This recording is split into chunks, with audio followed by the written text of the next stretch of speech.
నమస్తే, welcome to our channel.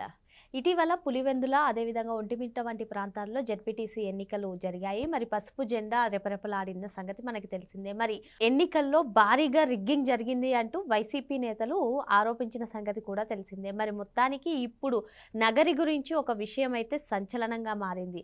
Nagari 6వ ward కౌన్సిలర్ను తమిళనాడులో నివాసం ఉంటున్న ఒక మహిళను దొంగ పేరుతో 6వ వార్డు కౌన్సిలర్గా ఎన్నిక చేశారంటూ ఒక వార్త అయితే ప్రస్తుతం నెట్టింట చక్కర్లు కొడుతుంది. ఇంతకీ ఏం జరిగింది తెలుసుకునే ప్రయత్నం చేద్దాం. దీన్ని విశ్లేషించడానికి మనతో పాటుగా ఉన్నారు senior journalist doctor Vadlamani Kanakadurga గారు. నమస్తే మేడం. నమస్తే అండి. ఇటీవల పులివెందుల ఒంటిమిట్ట వంటి ప్రాంతాల్లో జెడ్పీటీసీ ఎన్నికలు జరిగితే భారీగా రిగ్గింగ్ కి పాల్పడింది టీడీపీ అని చెప్పి వైసీపీ తీవ్రంగా ఆరోపించింది. ఇప్పుడు చూసుకున్నట్లయితే నగరికి సంబంధించి 6వ వార్డు కౌన్సిలర్ గురించి కొన్ని విషయాలు అయితే సంచలనంగా మారాయి. మరి ఆమె తమిళనాడులో ఉంటున్నటువంటి మహిళని పేరు మార్చి కూడా నగరికి తీసుకొచ్చారని 6వ వార్డు కౌన్సిలర్ చేశారని చెప్పి ఒక వార్త అయితే సంచలనంగా మారింది. మరి ఇందులో నిజం ఎంత ఉంది, అసలు అటువంటి పరిస్థితి ఎందుకు వచ్చిందంటారు?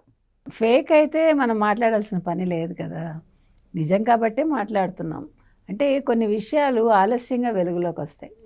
ఇప్పుడు మీరు చూశారు పులివెందుల ఒంటిమిట్ట అంటే ప్రజాస్వామ్యయుతంగా ఎలా ఎన్నికలు జరిగాయి. మొట్టమొదటిసారి 31 సంవత్సరాలు ఏకగ్రీవం అని చెప్పుకున్న వైసీపీ మొట్టమొదటిసారి 11 మంది అక్కడ నామినేషన్ వేయటం జరిగింది. ప్రజలు వచ్చి వాళ్ళు ఓటు వేయటం జరిగింది. వాళ్ళు వైసీపీని తుక్కుతుక్కుగా ఓడగట్టడం జరిగింది.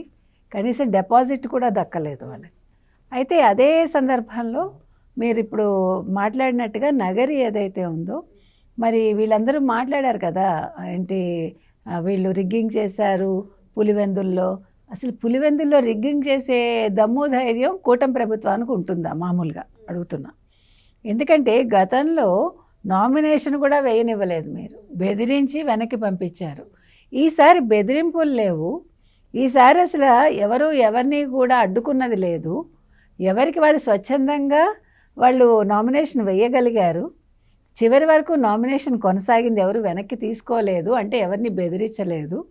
అవినాష్ రెడ్డి ఆటలు సాగలేదు.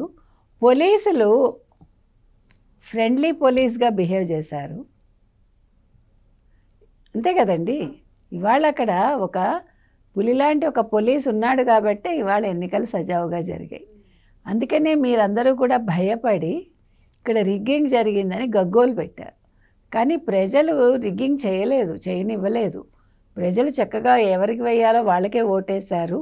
మనకు అవసరం లేదు ఈ జగన్మోహన్ రెడ్డి మనని మోసం చేశాడు. ఈ జగన్మోహన్ రెడ్డి రేపొద్దున్న జైలుకి వెళ్తాడు, లిక్కర్ స్కామ్ చేశాడు, మన మగవాళ్ళ రక్తాన్ని పీల్చేశాడు అనేది ప్రజలకి బాగా అర్థమైంది. ఈ ఎన్నికలు జరిగినప్పుడే రోజా గారు కూడా సంచలన వ్యాఖ్యలు చేశారు మేడం. రిగ్గింగ్తో గెలిచారు, ఈవెన్ 2024 ఎన్నికలప్పుడు కూడా ఈవీఎంలతో గెలిచారని చెప్పి ఆమె చాలాసార్లు అన్నారు. ఇప్పుడు నగరి నియోజకవర్గం 6వ వార్డు కౌన్సిలర్గా రోజా గారు ఏం సమాధానం చెప్తారంటారు? ఆవిడ సమాధానం చెప్తారా మీకు? ఆవిడ ఇప్పుడు ఆ అంశం మీద మాట్లాడుతుందని నేను అనుకోను ఏ రకంగాను. ఎందుకంటే ఇవాళ మాట్లాడే ధైర్యం ఆవిడకు ఉండదు. మీరు అన్నట్టుగా 6వ వార్డుకి ఐశ్వర్య అనే ఒక తమిళనాడు నుంచి ఒక మహిళను తీసుకొచ్చి సాయి సంధ్యారాణి అని పేరు మార్చి ఆవిడని కౌన్సిలర్గా గెలిపించుకున్నారు వైసీపీ వాళ్ళు నగరిలో. దీన్ని బట్టి తమిళనాడు నుంచి ఆవిడ ఎన్ని రకాలుగా ఓట్లు తీసుకొచ్చారంటే ఓటర్లను తీసుకొచ్చి రిగ్గింగ్ చేశారు అనేది మీకు అర్థమవుతుంది. అంటే గత ఎన్నికల్లో నగరిలో రోజా గెలవడానికి తమిళ ఓట్లు ఏ రకంగా సాయం చేశాయి, దొంగ ఓట్లు ఏ రకంగా సాయం చేశాయి, ఆవిడ ఏ రకంగా నెగ్గింది అనేది ఇప్పుడు ప్రజలకు అర్థమవుతుంది. మీరు కూటమి ప్రభుత్వాన్ని ఇది ఈవీఎంల ద్వారా గెలిచారు, లేకపోతే పులివెందుల్లో రిగ్గింగ్ చేసి గెలిచారు అంటాం కాదు. మీకు ఇవన్నీ అలవాటు కాబట్టి మీరు కొత్తగా దాన్ని ఆ నిందని కూటమి ప్రభుత్వం మీద వేస్తున్నారు.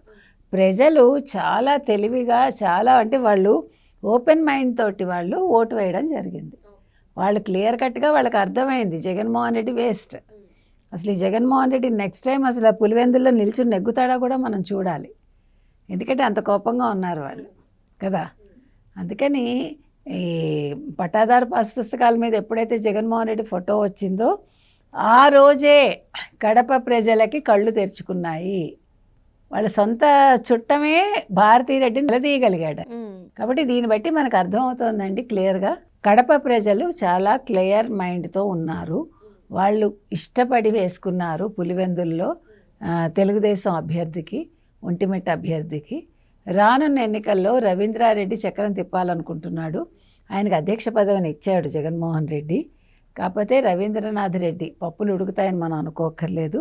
బైరెడ్డి శబరి గారు ఉండగా అది జరిగే పని కూడా కాదు. ఏది ఏమైనా ఇవాళ నగరి విషయంలో రోజా నోరు విప్పి నిజానిజాలేంటో ఆవిడ ప్రజలకి విన్నవించుకోవాల్సిన అవసరం మాత్రం వచ్చింది. ఇప్పుడు రోజా గారికి సంబంధించి ఆడుదాం ఆంధ్ర స్కామ్ కూడా బయటకు పడుతున్న నేపథ్యం మేడం. ఇటీవల విజిలెన్స్ అధికారులు కూడా నివేదికను మొత్తం ప్రభుత్వానికి ఇచ్చారు. మరి రోజా గారు కూడా అరెస్ట్ అయ్యే అవకాశాలు ఉన్నాయంటారా? అవుతారండి, అయ్యో ఖచ్చితంగా. కాకపోతే ఏదో ఆడవాళ్ళని చంద్రబాబు గారు అరెస్ట్ చేయించరు, ముందే వాళ్ళు ముందరకాళ్ళకి బంధం అనమాట. తప్పులు చేసేసి అసలు ఆయన జాలి చూపించడానికి ఆయనకేంటి సంబంధం? ఇప్పుడు మీరు మామూలు చిన్న చిన్న తప్పులు చేస్తే ఏమో ఆయన క్షమించేవాళ్ళేమో, కోట్లు ప్రజలు మింగేశారు. మీరు మింగేశాక చంద్రబాబు నాయుడు గారు మిమ్మల్ని కాపాడారు అనుకోండి, ముందు లేనిపోని తాటాకులు ఆయనకు కడతారు. ఆయనకు అవసరం లేదు అవన్నీ. కోట్లు లేకపోతే చట్టం తన పని తను చేసుకెళ్ళిపోతుందండి. ఆవిడ అరెస్ట్ అయి తీరాలి. ఇది 119 కోట్లు, ₹1 ₹2 కాదండోయ్. అసలు ₹1 ₹2 మన ఎవరికి బాకీ ఉండకూడదు. మన రూపాయి ఎవరి దగ్గర ఉండద్దు, ఎవరి రూపాయి మన దగ్గర ఉండద్దు అనే పాలసీలో మనం వెళ్ళాలి. వెళ్ళినంతకాలం మన నిజాయితీగా నిర్భయంగా బతుకుతాం మనం. అది లేనప్పుడే ఇన్ని వంకరదారులు, ఇన్ని వంకర మాటలు వస్తాయి. అందుకని ఎంతసేపు ఎదరవాడి మీద ఎలా బురద జల్లాలి, ఎదరవాడిని మనం ఎలా చెడ్డవాడిని చేయాలని తప్ప, అయ్యో నేను మంచిగా ఉండాలి, నా మంచితనం ఏంటో ప్రజలు గుర్తించాలనే ఆలోచన రోజాకి లేదు, ఒక్క వైసీపీ వాళ్ళకి లేదు, ముఖ్యంగా జగన్మోహన్ రెడ్డికి అంతకంట లేదు. మరి వైసీపీకి సంబంధించి ఏవైతే ఆరోపించారో భారీగా రిగ్గింగ్ జరిగింది, భారీగా ఓట్ల రిగ్గింగ్ జరిగిందని చెప్పి పులివెందుల ఎన్నికలకు కానివ్వండి, లేదు అంటే 2024 సార్వత్రిక ఎన్నికలకి ఈవీఎం ట్యాంపరింగ్ చేశారని చెప్పి ఆరోపించారో, మరి వైసీపీ ఆరోపిస్తే ఇప్పుడు వైసీపీ చేసినటువంటి ఆగడాలన్నీ కూడా ఒక్కొక్కటిగా బయటకు వస్తున్నాయి. తమిళనాడు నుంచి ఆ మహిళను తీసుకొచ్చి పేరు మార్చి మరీ కౌన్సిలర్గా గెలిపించుకున్నారు. దీనికి రోజా గారు సమాధానం చెప్పరు, తప్పించుకుంటారని చెప్పి మేడం చెప్తున్నారు. మరో అంశంతో మళ్ళీ కలుద్దాం. Thank you madam. Thank you.